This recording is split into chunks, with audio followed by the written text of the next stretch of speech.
we're just going to be aware that it could happen. I might cry.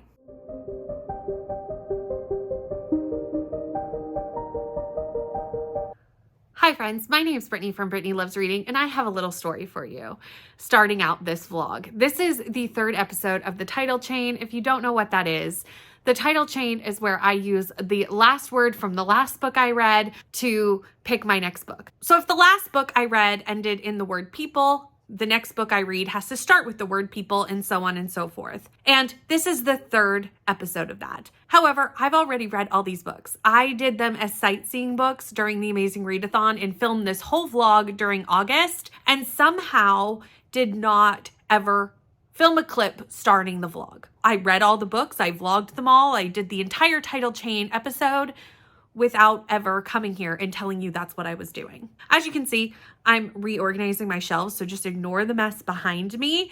But anyway, this is the third episode of the title chain. In the last episode, the last book I read was Hellbent by Leigh Bardugo, which meant that I needed to pick a book to start this vlog off with the word bent. This was not as easy as I thought it would be, but someone in Sprints brought up the book Bent to His Will by Piper Stone. This is on KU, so that's what I went with. And I've read this book and two other books that get us through the chain. So let's jump in to the vlog that I've already filmed for the title chain and see what 3 books I have to read that work to keep this chain going. And we're just gonna keep going until I run out of books that work. So let's see what episode 3 has in store. So I finished Bent to His Will by Piper Stone, and unfortunately, this was not good. I ended up giving this 1 star, and I'm gonna go into why I've done that. So this follows Autumn. Autumn is an undercover police officer who has been placed undercover in a club called Club Darkness, who is run by 3 brothers, one of them being Graham. We don't really see his other brothers much in this book. Occasionally we do, and I do know this is a series, so I'm assuming we follow the other brothers in the other books. I will never know because I will not be continuing. Autumn has been put in undercover to see if there's any illegal activity going on in the club and goes undercover as a stripper. This is in Washington, D.C. The club has a membership of basically the elite of Washington, senators, lawyers, actors. Like it's very high-end clientele. She goes under as a stripper, but there's also an element of like kind of a sex club as part of this strip club. Anyway, Autumn goes undercover to see if the brothers are doing anything really illegal in the club. The brothers kind of start to suspect that she may be an undercover officer, and Graham is tasked with trying to figure that out. I was not a fan of the writing in this, and I did not go into this assuming the writing would be fantastic because it is a pretty kind of smutty KU romance. Sometimes they are fantastic, but I don't necessarily go into it assuming that. However, right from the get-go, we have a scene between Graham and Autumn, and there is no consent given, and I'm totally okay with consensual non-consent, but like there was no consent given. And instantly I just was like, that's not it. That's not what I want to see in a dark romance. I'm okay with it being dark. I'm okay with that kind of content, but I still want to see consent given in my dark romances. Also, I was listening to the audio narrator, and it was narrated by a man. And I would say definitely skip the audiobook because the man narrates the woman's point of view. And during the smutty scenes, it is not something that you want to be listening to. It was not done well. And in a lot of ways, this book fell flat for me in many other ways as well. The conclusion of Autumn's underground sting came to a conclusion that didn't make a lot of sense. And I felt like there was just a lot of plot holes in this book as well. And I also just didn't find the scenes very interesting. At times, it even felt kind of cringy. So for me, this was just not something that I super enjoyed. I probably would have DNF'd it had it not been for title chain, but I really did want to get to the word will because I had a book planned that I'm very excited about. So I pushed through and will not be continuing with the series, obviously. So let's move on to the next book for Title Chain. And like I said, we ended with the word will. And I'm very excited to be picking up the next book on this list. I pre-ordered this book by Ava Wilder. I've had my eye on it since I found out it was coming out. So the fact that it worked for Title Chain was really the reason I stuck through that book. And that is Will They or Won't They, like I said, by Ava Wilder. I'm gonna go get this started and I will check in with you once I kind of have a real solid understanding of what the story is and give you a synopsis. I know it follows like Hollywood actor and actress and basically will they or won't they. So I'm gonna go read this and I will chat with you once I've read a little bit of it and kind of can give you a more succinct understanding of what's going on in this book. Hi friends, I have hit the 50% mark in Will They or Won't They by Ava Wilder, and I actually struggled to put this down to come talk to you. I'm loving this book so much.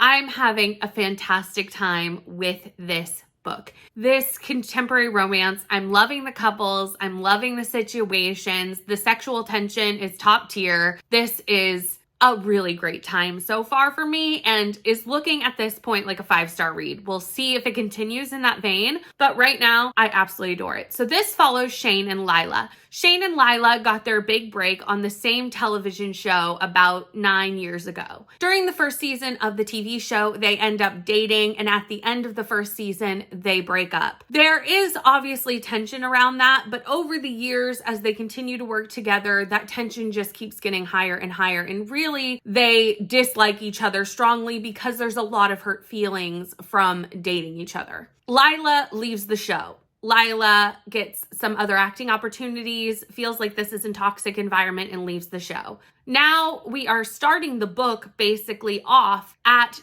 the last season of their TV show, and Lila has come back to do the last season and give the fans what they really want, which is these two characters coming together. There was always kind of a banter on the show of will they or won't they, and she's come back to give them that. However, like I said, her and Shane do not get along anymore.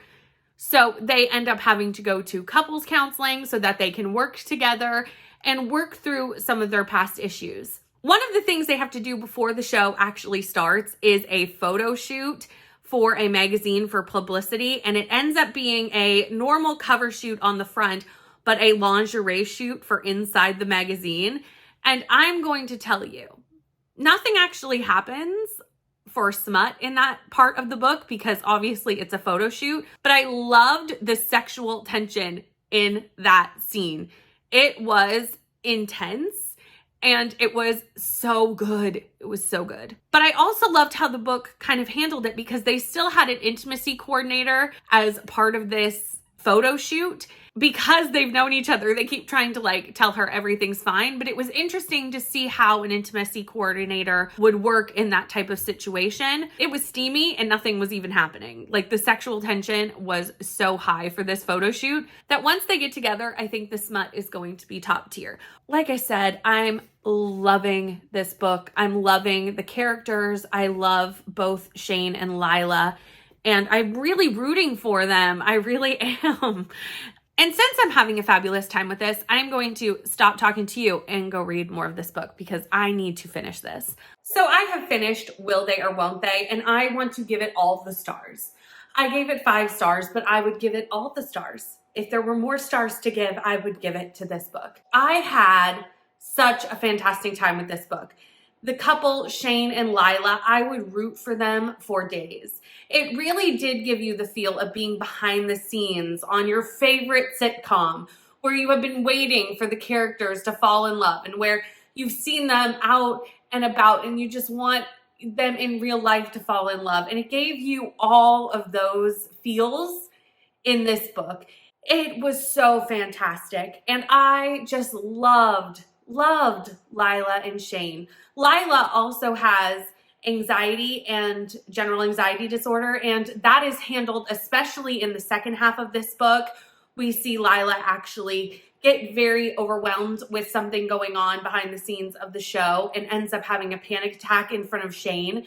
And we see how Lila deals with her mental health while going to therapy and things, not necessarily on page, but it is talked about. And I liked seeing that in this book as well. And I actually love how this book ended. It ended in a way that I wasn't anticipating it to end, but like I actually think it was the perfect ending for these two characters. And how Ava Wilder wrapped up this book and gave us such a satisfying closing to the story while also just being so true to Lila and Shayna's characters.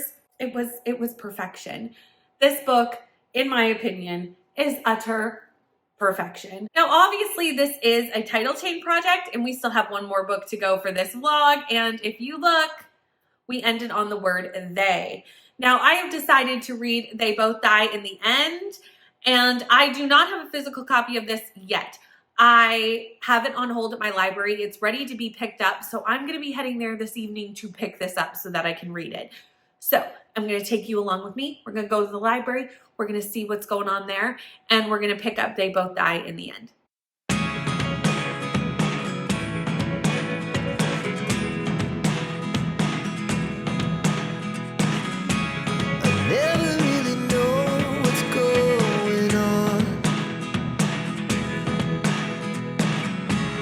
So I have made it to 50% of They Both Die in the End, and this is such an interesting concept. So this book basically is sci-fi dystopian. So it is set in our world, but in a world where there is something called Deathcast. Deathcast is, from what I can tell at this point, a company, and between midnight and 3 a.m. every day, they call everyone who is going to die that day to let them know they are going to die. And it basically is a look of, if you knew you were going to die today, what would you do with the very last day of your life? It does not tell you how you die. So do you die doing something that maybe you're doing because it's the last day of your life? Like if you wanted to drive across the country and you died in a car crash, or if you wanted to jump from a plane and you died jumping from a plane, like you don't know. And that's what this book kind of follows. We follow two main characters. Basically, there are some other points of view in here as well, but we mostly follow two, Mateo and Rufus. Both of them have found out that they are going to die today. They both sign up for an app called the Last Friends app, which basically connects people with people who are set to die in that day, called Deckers. And it helps them kind of have someone to live out the day with, especially if you don't have people in your life that you can do that with. In the case of Mateo, his father is in a coma, so he does not really have anyone to live out his last day with. Also, Mateo is extremely fearful to leave his house because he doesn't want to do anything that basically causes his death, even though there's no way to cheat yourself out of it. So he knows he needs someone to come and push him to go out into the world and do things. Rufus is in the foster care system and also has found out he's going to die. He has to flee from his foster care situation due to circumstances early on in the book, so I won't go into those per se because they're not big parts of this book.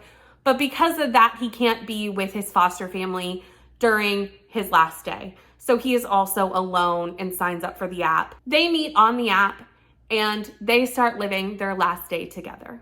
I'm really interested to know more about the Deathcast system. We get little glimpses into it as we go through.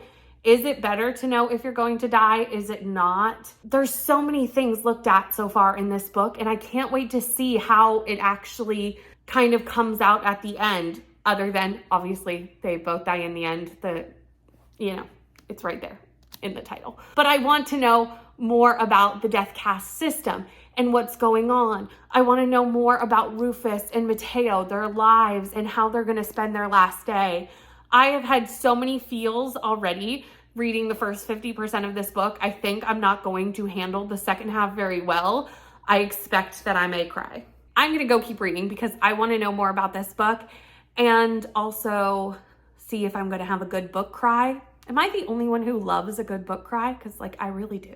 So I've officially finished They Both Die in the End, and I ended up giving this 5 stars. This is definitely the most successful title chain video we've ever done. 2 5-star reads. I do realize there was a 1 star in there, but I'm just going to overlook that and realize that 1 star got us to 2 5 stars because of the chain, and it it lived its purpose to get me to 2 amazing books. We knew how the ending was going to happen. It's right in the title. They both die in the end. They know at the very start of the day, they're called by this death caste system and told that they're going to die today. We watch these 2 people meet, learn about each other, grow to really have a strong friendship and even a little bit of a romance. And I just love these 2 characters so much, but like I knew they were going to die in the end. However, knowing that, was there still a moment when that actually happened and I was shocked because I wasn't expecting it at that moment? Yes, there was. I just sat there and just had to take it in. It was still so shocked in that moment, just how it was written and how it happened and how it was dealt with in the book. And it was just so fantastically written. I had a cry. I had all the feels. I had the feels. I had a good cry. It was devastating. This book is heartbreaking. Watching everyone that you love have to say goodbye to you because they know you won't be here tomorrow.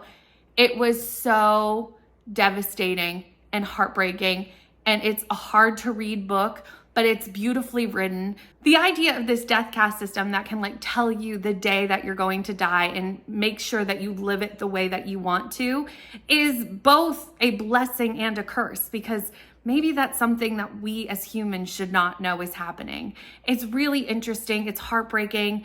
It's such an intriguing idea. We never figure out how the death caste system knows it's the day that you're going to die. There is a prequel to this book, and I'm very interested to read that because I'm hoping there's more about that and how the system actually works in that book, because I want to know more about this system.